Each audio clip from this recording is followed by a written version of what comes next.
S, ಮಹಿಳೆಯರಿಗೆ 4,000 ಜಮಿ update minutes Kannada YouTube ಚಾನಲ್ಗೆ ಸ್ವಾಗತ. Good news.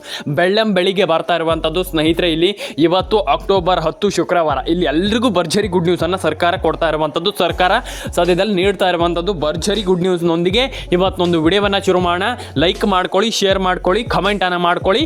ತುಂಬ ಜನ ಕೇಳ್ತಾ ಇದ್ದೀರಾ ಏನು ಕತೆ ಏನು ಅದ್ರ ಬಗ್ಗೆ ನಾನು ಕಂಪ್ಲೀಟಾಗಿ ಅಪ್ಡೇಟನ್ನು ಕೊಡ್ತಾ ಹೋಗ್ತೀನಿ. ಫಸ್ಟ್ ಆಫ್ ಆಲ್ ನೀವು ಯಾರೆಲ್ಲ ಲೈಕ್ ಮಾಡಿಲ್ಲ ಅಂತ ಇರುವವರು ದಯವಿಟ್ಟು ವಿಡಿಯೋಗೊಂದು ಲೈಕ್ ಮಾಡ್ಕೊಳ್ಳಿ ಸ್ನೇಹಿತರೆ. ಕಮೆಂಟ್ ಮಾಡಿಲ್ಲ ಅಂತ ದಯವಿಟ್ಟು ಕಮೆಂಟ್ ಮಾಡಿ, ಸಬ್ಸ್ಕ್ರೈಬ್ ಮಾಡ್ಕೊಳ್ಳಿ. 10,000 ಸಬ್ಸ್ಕ್ರೈಬರ್ನ ಕಂಪ್ಲೀಟ್ ಮಾಡಿ ಸ್ನೇಹಿತರೆ. ಆಲ್ಮೋಸ್ಟ್ ಎಲ್ಲರೂ ಕೂಡ ಈಗ 90% ಜನ ಎಲ್ಲರೂ ಕೂಡ ಕೇಳ್ತಾ ಇದ್ದೀರಾ, ಹಣ ಬರ್ತಾ ಇಲ್ಲ ಸರ್, ನಮ್ಗೆ ಹಣ ಬರ್ತಾ ಇಲ್ಲ ಸರ್. ಮಹಿಳೆಯರಿಗೆ ಹಣ ಬರ್ತಾ ಇಲ್ಲ, ಬಡ್ಕೊಳ್ತಾ ಇದ್ದೀರಾ, ನಮ್ಗೆ ಹಣ ಬರ್ತಾ ಇಲ್ಲ ಸರ್, 1-2 ಸಾವಿರ ರೂಪಾಯಿ ಆದರೂ ಹಾಕಿ ಅಂತ. ಆದರೆ ಸರ್ಕಾರ ಗಮನಕ್ಕೆ ಹೋಗ್ತಾ ಇಲ್ಲ, ಸರ್ಕಾರ ಹಣ ಹಾಕ್ತಾ ಇಲ್ಲ. ಮಹಿಳೆಯರಿಗೆ ಇಲ್ಲಿ ನಯಾ ಪೈಸೆ ಕೂಡ ಹಣ ಬರ್ತಾ ಇಲ್ಲ. ಒಟ್ನಲ್ಲಿ ಹೇಳ್ಬೇಕಂತಂದರೆ ನೀವು ಬಡ್ಕೊಳ್ತಾ ಇದ್ದೀರಾ, ಹಣ ಹಾಕಿ ಸರ್ ಅಂತ. ಅದರಲ್ಲಿ ಸರ್ಕಾರ ಹಣ ಹಾಕ್ತಾ ಇಲ್ಲ. ಯಾಕೆ ಹಣ ಹಾಕ್ತಾ ಇಲ್ಲ? ಹಾಗಾದರೆ ಸರ್ಕಾರ ಯಾವಾಗಾದರೂ ಹಣ ಹಾಕತ್ತೆ. ಈಗ ಕೆಲವರಿಗೊಂದು ಕ್ಯೂರಿಯಾಸಿಟಿ ಇದೆ, ಸರ್ಕಾರ ಹಣ ಹಾಕೋದೇ ಇಲ್ವಲ್ಲ ಸರ್, ನಮ್ಮ ಮತ್ತೆ ಯಾಕೆ ಹಣ ಹಾಕತ್ತೆ, ಅದೆಲ್ಲ ನಮ್ಗೆ ಯಾಕಂತ. ಅಂದರೆ ನೀವು ಹೇಳುವಂಥ ಪ್ರಕಾರ ಅದು ನಮಗೆ ಬೇಕಾಗಿಲ್ಲ ಸರ್. ಸರ್ಕಾರ ನಮಗೆ ಯಾವಾಗ ಹಣ ಹಾಕಿದ್ರೇನು ಬಿಟ್ರೇನು ನಮಗೆ ಹಣ ಬರೋಲ್ಲ ಅಷ್ಟೇ, ಅದನ್ನು ಬಿಟ್ಟರೆ ಬೇರೆ ಏನಿಲ್ವಲ್ಲ. ಈಗ ಸರ್ಕಾರ ಹಣ ಹಾಕತ್ತಂತ ಹೇಳಿದ್ದಾರೆ, ಇಲ್ಲ. ಹಾಗಾದರೆ ನಮ್ಗೆ ಯಾಕದು ಅಂತ ಕೇಳ್ತೀರಾ. ಅಂದರೆ ಆಲ್ಮೋಸ್ಟ್ 90% ಜನ ಕೇಳ್ತಿರುವಂಥದ್ದು, ಸರ್ ಸರ್ಕಾರ ಹಣ ಹಾಕ್ತಾನೆ ಇಲ್ಲ ಸರ್ ಇಲ್ಲಿ, ಮತ್ತು ಯಾಕೆ ನಮ್ಗದೆಲ್ಲ ಅಂತ ಕೇಳುವಂಥದ್ದು ನೀವು. ಹಾಗಾದರೆ ಮಿನಿಮಮ್ ಆಗಿ ಸರ್ಕಾರ ಇಲ್ಲಿ ತುಂಬ ಜನರಿಗೆ ಸರಿಯಾಗಿ ಹೇಳಿಬಿಟ್ಟಿದೆ, ನಾವು ಈಗ ಟ್ಯಾಕ್ಸನ್ನು ಕಟ್ತೀರಾ ಅಂತಂದರೆ ಹಣ ಬರಲ್ಲ ಅಂತಂದರೆ. ಈಗ ಎಲ್ರಿಗೂ ಗೊತ್ತಿದೆ, ಇದೆಲ್ಲ ವಿಚಾರ ಗೊತ್ತಿದೆ. ಈಗ ಮೊನ್ನೆ ಜನಗಣತಿಗೆ ಬಂದಿದ್ದರು, ಮನೆಗೆ ಬಂದಿದ್ರಿ, ಎಲ್ಲರ ಮನೆಯನ್ನು ಚೆಕ್ ಮಾಡಿಬಿಟ್ಟು, ಮನೆ ಅಂತಂದರೆ ನಿಮ್ಮ ಒಂದಿಷ್ಟು ನಿಮ್ಮ ಹತ್ರ ಒಂದು ಪ್ರಶ್ನೆ ಕೇಳಿಬಿಟ್ಟು ಏನೆಲ್ಲ ಇದೆ ನೋಡ್ಕೊಂಡು ಹೋಗಿದ್ದಾರೆ.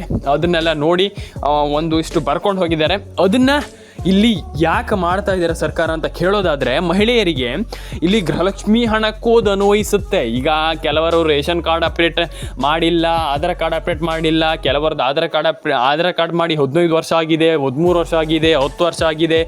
ಈ ರೀತಿ ಇಟ್ಕೊಂಡು ನೀವು ಆಧಾರ್ ಕಾರ್ಡನ್ನು ಇಟ್ಕೊಳ್ತೀರಾ ಅಂತಂದರೆ ತುಂಬ ಪ್ರಾಬ್ಲಮ್ ಆಗ್ತದೆ. ಆದಷ್ಟು ಬೇಗ ಮಾಡಿ. ಈಗ ನಾನು ಅದೇ ಕೂಡಲೇ ಆಗಬೇಕಂತ ನಾನು ಹೇಳಲ್ಲ, ಅಂದರೆ ನಿಮ್ಗೆ ಯಾವಾಗ ಅನಿಸುತ್ತೆ ಅಂದರೆ 15 ವರ್ಷ ಆಗಲಿಕ್ಕಿಂತ ಮುಂಚೆ ಅಂತಂದರೆ 15 ವರ್ಷ ಆಗಲಿಕ್ಕಿಂತ ಮುಂಚೆ. ಮತ್ತು ಇನ್ನೊಂದು ವಿಚಾರ ಏನಪ್ಪ ಅಂತಂದರೆ, ಬೇಗ ಮಾಡಿ. ನಿಮ್ಗೆ ಆದಷ್ಟು ಬೇಗ, ನಿಮ್ಗೆ ಯಾವಾಗ ಟೈಮ್ ಇರುತ್ತೆ ಆದಷ್ಟು ಬೇಗ ಮಾಡಿ, ತುಂಬ ಒಳ್ಳೆಯದು. ಮತ್ತು ರೇಷನ್ ಕಾರ್ಡ್ ಅಪ್ಡೇಟಿಂದ ತುಂಬ ಜನರಿಗೆ ಹಣ ಜಮೆ ಆಗ್ತಾ ಇಲ್ಲ. ರೇಷನ್ ಕಾರ್ಡ್ ಅಪ್ಡೇಟನ್ನು ನಾನು ಪ್ರತಿಯೊಬ್ಬರಿಗೆ ಹೇಳ್ತಾ ಇರ್ತೀನಿ, ರೇಷನ್ ಕಾರ್ಡ್ ಅಪ್ಡೇಟ್ ಮಾಡಿ. ಕೆಲವರು ಹೇಳ್ತೀರಾ, ಯಾಕೆ ಸರ್ ರೇಷನ್ ಕಾರ್ಡ್ ಅಪ್ಡೇಟಿಂದ ಏನಾಗುತ್ತೆ ನಮ್ಗೆ ಅಂತ ಕೇಳ್ತೀರಾ. ಈ ರೀತಿಯ ಒಂದು ಕೆಲಸವನ್ನು ಮಾಡ್ಲಿಕ್ಕೆ ಹೋಗಬೇಡಿ. ಎಲ್ಲರೂ ಕೂಡ ರೇಷನ್ ಕಾರ್ಡ್ ಅಪ್ಡೇಟನ್ನು ಮಾಡ್ಕೊಳ್ಳಿ. ಎಲ್ರಿಗೂ ಒಳ್ಳೆಯದಾಗಲಿ, ಎಲ್ರಿಗೂ ಶುಭವಾಗಲಿ ಅಂತ ಹೇಳ್ತಾ, ಫಸ್ಟ್ ಆಫ್ ಆಲ್ ಲೈಕ್ ಮಾಡಿಲ್ಲ ಅಂದ್ರೆ ಲೈಕ್ ಮಾಡ್ಕೊಳ್ಳಿ. ಮತ್ತು ಇಲ್ಲಿ ಆಲ್ಮೋಸ್ಟ್ ತುಂಬ ಜನರಿಗೆ ನಾನು ಹೇಳುವಂಥದ್ದು ಏನಪ್ಪ ಅಂತಂದರೆ, ಇಲ್ಲಿ ಮೇಯ್ನಾಗಿ ಇಲ್ಲಿ ನೋಡಿ ಸ್ನೇಹಿತರೆ, ಮತ್ತೊಂದು ತಿಳಿಸ್ಕೊಟ್ಟಿರುವಂಥದ್ದು, ಈಗ ರೇಷನ್ ಕಾರ್ಡ್ ಅಪ್ಡೇಟ್ ಮಾಡಿಲ್ಲ ಅಂತಂದರೆ ಗೃಹಲಕ್ಷ್ಮಿ ಯೋಜನೆ ಹಣ ಬರಲ್ವಂತ ಇನ್ಮೇಲೆ. ಈಗ ಕೇಳಿದರೆ ಶಾಕ್ ಆಗ್ತೀರ ನೀವು, ಏನು ಸರ್ ಇದು ಇದು ನಮ್ಗೆ ಅರ್ಥವೇ ಆಗ್ತಾ ಇಲ್ಲ ಅಂತ. ಹೌದು, ರೇಷನ್ ಕಾರ್ಡ್ ಅಪ್ಡೇಟ್ ಮಾಡಿಲ್ಲ ಅಂತಂದ್ರೆ ನಯಾ ಪೈಸೆ ಕೂಡ ಹಣನೇ ಬರಲ್ಲ.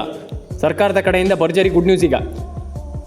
ಈಗ ರೇಷನ್ ಕಾರ್ಡ್ ಅಪ್ಡೇಟ್ ಮಾಡಿಲ್ಲ ಅಂತಂದ್ರೆ ನಿಮ್ಗೆ ನಯಾ ಪೈಸೆ ಹಣ ಬರಲ್ಲ. ಒಂದೇ ನೀವು ಹೊಸ ರೇಷನ್ ಕಾರ್ಡ್ ಅಪ್ಡೇಟ್ ಮಾಡಬೇಕಾಗ್ತದೆ, ಒಂದೇ ನೀವು ಇಲ್ಲ ಅಂತಂದ್ರೆ ರೇಷನ್ ಕಾರ್ಡ್ ಅಪ್ಡೇಟ್ ಮಾಡಬೇಕಾಗ್ತದೆ. ಹಳೆದಿನ ತೆಗೆದು ಹೊಸದು ಮಾಡಬೇಕಾಗ್ತದೆ.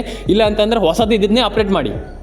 ಅದು ಎರಡರಲ್ಲಿ ಯಾವ್ದಾದ್ರು ಒಂದು ಮಾಡಿಲ್ಲ ಅಂತಂದ್ರೆ ದೇವರನ್ನೇ ಸರ್ಕಾರ ನಯಾ ಪೈಸೆ ಕೂಡ ಹಣ ಹಾಕಲ್ಲ. ತುಂಬ ಜನರಿಗೆ ಗೊತ್ತಿಲ್ಲ ಇದು. ನಾನು ಅದೇ ಹೇಳ್ತಾ ಇರುವಂಥದ್ದು, ಇಲ್ಲಿ ಎಲ್ಲರೂ ಕೂಡ ರೇಷನ್ ಕಾರ್ಡ್ ಅಪ್ಡೇಟ್ ಮಾಡುವಂಥದ್ದು ಕಡ್ಡಾಯ.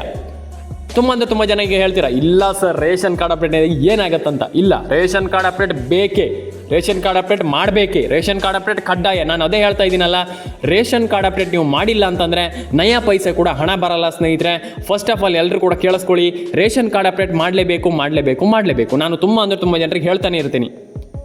ನಾನು ಅದೇ ಹೇಳ್ತಾ ಇರುವಂಥದ್ದು, ರೇಷನ್ ಕಾರ್ಡ್ ಅಪ್ಡೇಟ್ ತುಂಬ ಇಂಪಾರ್ಟೆಂಟ್. ರೇಷನ್ ಕಾರ್ಡ್ ಅಪ್ಡೇಟ್ ಈ ಅಟ್ ಪ್ರೆಸೆಂಟಲ್ಲಿ ನಾನು ಹೇಳಬೇಕಂತಂದರೆ ರೇಷನ್ ಕಾರ್ಡ್ ಅಪ್ಡೇಟ್ ಮಾಡಲೇಬೇಕು. ನಾನು ಅದೇ ಹೇಳ್ತಾ ಇದ್ದೀನಲ್ಲ, ರೇಷನ್ ಕಾರ್ಡ್ ಅಪ್ಡೇಟ್ ಮಾಡಿಲ್ಲ ಅಂತಂದ್ರೆ ನಯಾ ಪೈಸೆ ಕೂಡ ಹಣ ಜಮೆ ಆಗಲ್ಲ ಸ್ನೇಹಿತರೆ. ಹಾಗಾದರೆ ಸರ್ಕಾರ ಇಲ್ಲಿ ಅಂದರೆ ಈಗ ನಿಮಗೆ ಒಂದು ಕ್ಯೂರಿಯಾಸಿಟಿ ಹುಟ್ಟುತ್ತೆ. ಈಗ ಸರ್ಕಾರ ನಾವು ಹೇಗೆ ರೇಷನ್ ಕಾರ್ಡ್ ಅಪ್ಡೇಟ್ ಮಾಡುವುದು ಸರ್, ನಮಗೆ ಅರ್ಥ ಆಗ್ತಾ ಇಲ್ಲ. ಇಲ್ಲಿ ನಮಗೆ ರೇಷನ್ ಕಾರ್ಡ್ ಅಪ್ಡೇಟ್ ನಮ್ಮದು ಹಳೆದಿದೆ ಸರಿ, ರೇಷನ್ ಕಾರ್ಡ್ ಅಪ್ಡೇಟ್ ಮಾಡಿಲ್ಲ ಸರಿ, ಆದರೆ ಎಲ್ಲದೂ ಸರಿ, ಆದರೆ ನಮಗೆ ರೇಷನ್ ಕಾರ್ಡ್ ಅಪ್ಡೇಟ್ ಮಾಡಲಿಕ್ಕೆ ಗೊತ್ತಾಗ್ತಾ ಇಲ್ಲ. ಎಲ್ಲಿ ಮಾಡೋದು, ಹೇಗೆ ಮಾಡೋದು, ಅದನ್ನು ಯಾವ ರೀತಿಯಿಂದ ಚೇಂಜ್ ಮಾಡುವಂಥದ್ದು. ನಾನು ಹೇಳ್ತೀನಿ, ಕೇಳಿಸ್ಕೊಳ್ಳಿ. ಇವಾಗಲೇ ಹೇಳ್ತೀನಿ, ನೀವು ನಿಮ್ಮ ಸೇವಾ ಸಿಂಧು ಕೇಂದ್ರ ಅಂತ ಇರುತ್ತೆ, ಸೈಬರ್ ಸೆಂಟರ್ ಅಂತ ಇರುತ್ತೆ, ನಿಮ್ಗೆಲ್ರಿಗೂ ಗೊತ್ತಿದೆ. ಅಲ್ಲಿ ಹೋಗಿಬಿಟ್ಟು ನೀವು ಆ ಒಂದು ರೇಷನ್ ಕಾರ್ಡ್, ಯಾವ ಹಳೆ ರೇಷನ್ ಕಾರ್ಡ್ ಇದೆ ಅದನ್ನು ಕೊಡಿ. ಅವರು ನಿಮಗೆ ಖಂಡಿತವಾಗ್ಲೂ ಅದನ್ನು ಚೇಂಜ್ ಮಾಡಿ ಅದಕ್ಕೆ ಅಪ್ಡೇಟನ್ನು ಮಾಡಿ ರೇಷನ್ ಕಾರ್ಡ್ಗೆ ಅಪ್ಡೇಟನ್ನು ಮಾಡಿ ಕೊಡ್ತಾರೆ. ಡೆಫಿನೇಟಾಗಿ ಕೊಡ್ತಾರೆ. ನಿಮ್ಮೆಲ್ರಿಗೂ ಹಣ ಬರುತ್ತೆ. ಡೆಫಿನೇಟಾಗಿ ಹಣ ಬರುತ್ತೆ. ಆ್ಯಂಡ್ ರೇಷನ್ ಕಾರ್ಡ್ ಅಪ್ಡೇಟ್ ಮಾಡಿಲ್ಲ ಅಂತಂದರೆ first of all ration card ಅಪ್ಡೇಟನ್ನು ಮಾಡಿಸ್ಕೊಳ್ಳಿ. ತುಂಬ ಜನ ರೇಷನ್ ಕಾರ್ಡ್ ಅಪ್ಡೇಟ್ ಮಾಡ್ತಾ ಇಲ್ಲ. ಇದು ಬಿಡಿ, ರೇಷನ್ ಕಾರ್ಡ್ ಅಪ್ಡೇಟ್ ಬಿಟ್ಬಿಡಿ. ಈಗ ಇನ್ನೊಂದು ತಪ್ಪು ಏನಪ್ಪ ಅಂತಂದರೆ, ಮೊಬೈಲ್ ನಂಬರ್ ಕೆಲವರದಿದೆ, ಫೋನ್ ನಂಬರ್ ಕೆಲವರದು ಗೃಹಲಕ್ಷ್ಮಿ ಯೋಜನೆಗೆ ಲಿಂಕ್ ಇದೆ, ಕೆಲವರದಲ್ಲಿ ಎಲ್ಲರದ್ದು ಇದೆ. ಮೊಬೈಲ್ ನಂಬರ್ ಕೆಲವರದ್ದು ಏನಾಗಿದೆಯಪ್ಪ ಅಂತಂದರೆ ಡೆಡ್ ಆಗಿದೆ ಅಂತಂದರೆ ನಾನು ಹೇಳ್ತೀನಿ ಕೇಳಿಸ್ಕೊಳ್ಳಿ. ಡೆಡ್ ಆಗಿದೆ ಅಂತಂದರೆ ಹೇಗಂತಂದರೆ, ನಾನು ಹೇಳ್ತೀನಿ ಮೊಬೈಲ್ ನಂಬರ್ ಡೆಡ್ ಆಗಿರುವಂಥದ್ದು ದೊಡ್ಡ ವಿಚಾರ ಅಲ್ಲ. ಅದು ನಿಮ್ಮ ಮೊಬೈಲ್ ನಂಬರ್ ಮತ್ತೆ ಸರಿ ಮಾಡಿಸ್ಕೊಂಡಿಲ್ಲ, ಯಾರು ಕೂಡ ಕೆಲವರು ಸರಿ ಮಾಡ್ಕೊಂಡಿಲ್ಲ. ಆ ಮೊಬೈಲ್ ನಂಬರ್ ಡೆಡ್ ಆಗಿದೆ ಸರಿ, ಅದನ್ನು ಸರಿ ಮಾಡ್ಕೊಂಡಿಲ್ಲ ಅಂತಂದ್ರೆ ನಿಮ್ಗೆ ಹೇಗೆ ಬರುತ್ತೆ ನಿಮ್ಮ ಒಂದು ಅಪ್ಡೇಟ್? ಸರ್ಕಾರ ಈಗ ಏನಾದರೂ ಒಂದು ಅಪ್ಡೇಟ್ ಹಾಕಿದರೆ ಹೇಗೆ ಬರುತ್ತೆ? ನಾನು ಅದು ಕೇಳುವಂಥದ್ದು. ಈಗ ಸರ್ಕಾರ ಏನೋ ಒಂದು ಅಪ್ಡೇಟ್ ಹಾಕ್ತಾರೆ ಅಂತ ಇಟ್ಕೊಳ್ಳಿ, ಅದು ಹೇಗೆ ಬರುತ್ತೆ? ಹೀಗೆ ತುಂಬ ಜನರಿಗೆ ಇದೇ ಈಗ ಕ್ವಶನ್, ಅದು ಹೇಗೆ ಬರುತ್ತೆ ಅಂತ ನಾನು ಕೇಳುವಂಥದ್ದು. ಅದಕ್ಕೆ ನೀವು ಮೊಬೈಲ್ ನಂಬರ್ನ ಸರಿಯಾಗಿ ಇಟ್ಕೊಳ್ಳಿ, ಡೆಡ್ ಮಾಡಲಿಕ್ಕೆ ಹೋಗಬೇಡಿ, ಸರಿಯಾಗಿ ಅದನ್ನು ಸರಿ ರೀತಿಯಲ್ಲಿ ನೋಡ್ಕೊಳ್ಳಿ. ಡೆಫಿನೆಟಾಗಿ ಎಲ್ರಿಗೂ ಹಣ ಜಮೆ ಆಗಲಿ, ಎಲ್ರಿಗೂ ಹಣ ಬರಲಿ. ನಾನು ಪ್ರತಿಯೊಬ್ಬರಿಗೆ ಹೇಳುವಂಥದ್ದು ಇಷ್ಟೇ, ಮೊಬೈಲ್ ನಂಬರ್ನ ಕಂಪ್ಲೀಟಾಗಿ ಸರಿ ಮಾಡಿ ಎಲ್ಲರ ಅಕೌಂಟಿಗೆ ಹಣ ಬರುವ ರೀತಿಯಲ್ಲಿ ಮೊಬೈಲ್ ನಂಬರ್ನ ಇಟ್ಕೊಳ್ಬೇಕಾಗ್ತದೆ. ಕೆಲವರದ್ದು ಮೊಬೈಲ್ ನಂಬರ್ ನೋಡಿದರೆ ನನಗೆ ಶಾಕ್ ಆಯಿತು. ಯಾಕಪ್ಪ ಅಂತಂದರೆ ಕೆಲವು ಮೊಬೈಲ್ ನಂಬರ್ ಸರಿಯೇ ಇಲ್ಲ. ನಾನು ಅದೇ ಹೇಳ್ತಾ ಇರುವಂಥದ್ದು, ಮೊಬೈಲ್ ನಂಬರ್ನ ಕಂಪ್ಲೀಟಾಗಿ ಸರಿ ಮಾಡಿ ಇಟ್ಕೊಳ್ಳಿ. ಡೆಫಿನೆಟಾಗಿ ಹಣ ಜಮೆ ಆಗುತ್ತೆ, ಎಲ್ರಿಗೂ ಹಣ ಬರುತ್ತೆ. ಎಲ್ರಿಗೂ ಹಣ ಬರಲಿ. ಎಲ್ಲರೂ ಕೂಡ ಲೈಕ್ ಮಾಡ್ಕೊಳ್ಳಿ, ಶೇರ್ ಮಾಡ್ಕೊಳ್ಳಿ, ಕಮೆಂಟ್ ಮಾಡ್ಕೊಳ್ಳಿ, ಸಬ್ಸ್ಕ್ರೈಬನ್ನು ಮಾಡ್ಕೊಳ್ಳಿ. ನಮ್ಮೊಂದು ಯೂಟ್ಯೂಬ್ ಚಾನಲನ್ನು ನೋಡ್ತಾ ಇರಿ. ಯಾಕಪ್ಪ ಅಂತಂದರೆ ನಿಮ್ಗೆ ಇದೇ ರೀತಿ ಅಪ್ಡೇಟ್ಗಳನ್ನು ಕೊಡುವಂಥ ಏಕೈಕ ಚಾನಲ್ ಅಂತಂದರೆ ನಮ್ಮದು. ಯಾಕಪ್ಪ ಅಂತಂದರೆ ಈಗ ನಾನು ದಿನ 2 ರಿಂದ 3 ಅಪ್ಲೋಡ್ ಮಾಡ್ತಾ ಇರ್ತೀನಿ, 2 ರಿಂದ 3 ವಿಡಿಯೋ ಅಪ್ಲೋಡ್ ಮಾಡ್ತಾ ಇರ್ತೀನಿ.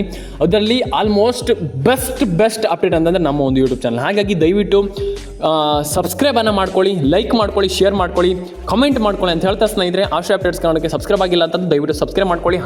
1 ಲಕ್ಷ ಸಬ್ಸ್ಕ್ರೈಬರ್ನ ಬೇಗ ಕಂಪ್ಲೀಟ್ ಮಾಡಿ. ಎಲ್ರಿಗೂ ಒಳ್ಳೆಯದಾಗಲಿ. ಲೈಕ್ ಮಾಡ್ಕೊಳ್ಳಿ, ಶೇರ್ ಮಾಡ್ಕೊಳ್ಳಿ, ಕಮೆಂಟ್ ಮಾಡ್ಕೊಳ್ಳಿ ಅಂತ ಹೇಳ್ತಾ ಎಲ್ರಿಗೂ ಸಬ್ಸ್ಕ್ರೈಬ್ ಮಾಡ್ಕೊಳ್ಳಿ. ಎಲ್ಲರೂ ಕೂಡ ಲೈಕ್ ಮಾಡ್ಕೊಳ್ಳಿ, ಶೇರ್ ಮಾಡ್ಕೊಳ್ಳಿ, ಕಮೆಂಟ್ ಮಾಡ್ಕೊಳ್ಳಿ ಅಂತ ಹೇಳ್ತಾ ಸ್ನೇಹಿತರೆ, ಸಿಗೋಣ ಸ್ನೇಹಿತರೆ ನೆಕ್ಸ್ಟ್ ವಿಡಿಯೋದಲ್ಲಿ. ಎಲ್ಲರೂ ಕೂಡ ಶೇರ್ ಮಾಡ್ಕೊಳ್ಳಿ, ಸಬ್ಸ್ಕ್ರೈಬ್ ಮಾಡ್ಕೊಳ್ಳಿ. ಎಲ್ರಿಗೂ ಒಳ್ಳೆಯದಾಗಲಿ ಅಂತ ಹೇಳ್ತಾ ಸ್ನೇಹಿತರೆ, ಸಿಗೋಣ ನೆಕ್ಸ್ಟ್ ವಿಡಿಯೋದಲ್ಲಿ. ಎಲ್ರಿಗೂ ಟಾಟಾ ಬಾಯ್ ಅಂತ ಹೇಳ್ತಾ ಎಲ್ಲರೂ ಕೂಡ ಕಮೆಂಟ್ ಮಾಡ್ಕೊಳ್ಳಿ. ಎಲ್ಲರ ಪ್ರೀತಿ ವಿಶ್ವಾಸ ಇದೇ ರೀತಿ ಇರಲಿ, ಎಲ್ರಿಗೂ ಒಳ್ಳೆಯದಾಗಲಿ, ಎಲ್ರಿಗೂ ಹಣ ಬರಲಿ ಅಂತ ನಾನು ಕೇಳ್ಕೊಳ್ತೀನಿ. ಯಾಕಪ್ಪ ಅಂತಂದ್ರೆ ತುಂಬ ಜನ ಇಲ್ಲಿ ನನಗೆ ಹೇಳ್ತೀರಾ, ಸರ್ ನಿಮಗೆ ಆಲ್ಮೋಸ್ಟ್ ಎಲ್ಲರೂ ಕೂಡ ಹೇಳ್ತೀರಾ ನಮ್ಗೆ ಹಣ ಬರ್ತಾ ಇಲ್ಲ ಸರ್, ನಮ್ಗೆ ಹಣ ಬರ್ತಾ ಇಲ್ಲ ಅಂತ. ಡೆಫಿನೆಟಾಗಿ ಹಣ ಬರಲಿ, ಎಲ್ರಿಗೂ ಒಳ್ಳೆಯದಾಗಲಿ, ಎಲ್ಲರ ಅಕೌಂಟಿಗೆ ಹಣ ಬರಲಿ, ಎಲ್ರಿಗೂ ದೇವರು ಒಳ್ಳೇದು ಮಾಡಲಿ, ಎಲ್ಲರ ಅಕೌಂಟಿಗೆ ಹಣ ಬರಲಿ. ನಿಮ್ಮ ಇಚ್ಛೆ ಏನಿದೆ ಎಲ್ಲರೂ ಕೂಡ ನಿಮ್ಮ ಇಚ್ಛೆ ಅನ್ನೋದು ದೇವರು ಎಲ್ರಿಗೂ ಒಳ್ಳೇದು ಮಾಡಲಿ, ಹಾರೈಸಲಿ ದೇವರು ಎಲ್ರಿಗೂ ಒಳ್ಳೇದು ಮಾಡಲಿ ಅಂತ ಹೇಳ್ತಾ ಸ್ನೇಹಿತರೆ, ಸಿಗೋಣ ಸ್ನೇಹಿತರೆ ನೆಕ್ಸ್ಟ್ ವಿಡಿಯೋದಲ್ಲಿ. ಎಲ್ಲರೂ ಕೂಡ ಲೈಕ್ ಮಾಡ್ಕೊಳ್ಳಿ, ಶೇರ್ ಮಾಡ್ಕೊಳ್ಳಿ, ಕಮೆಂಟ್ ಮಾಡ್ಕೊಳ್ಳಿ, ಸಬ್ಸ್ಕ್ರೈಬ್ ಮಾಡ್ಕೊಳ್ಳಿ ಅಂತ ಹೇಳ್ತಾ ಸಿಗೋಣ ಸ್ನೇಹಿತರೆ ನೆಕ್ಸ್ಟ್ ವಿಡಿಯೋದಲ್ಲಿ. ಎಲ್ರಿಗೂ ಒಳ್ಳೇದಾಗಲಿ ಅಂತ ನಾನು ಕೇಳ್ಕೊಳ್ತೀನಿ. ಪ್ರತಿಯೊಬ್ಬರಿಗೂ ಎಲ್ರಿಗೂ ಒಳ್ಳೇದಾಗಲಿ. ಸಿಗೋಣ ನೆಕ್ಸ್ಟ್ ವಿಡಿಯೋದಲ್ಲಿ. ಎಲ್ರಿಗೂ ಟಾಟಾ ಬಾಯ್ ಅಂತ ಹೇಳ್ತಾ ಲೈಕ್ ಮಾಡ್ಕೊಳ್ಳಿ, ಶೇರ್ ಮಾಡ್ಕೊಳ್ಳಿ, ಕಮೆಂಟ್ ಮಾಡ್ಕೊಳ್ಳಿ, ಸಬ್ಸ್ಕ್ರೈಬನ್ನು ಮಾಡ್ಕೊಳ್ಳಿ.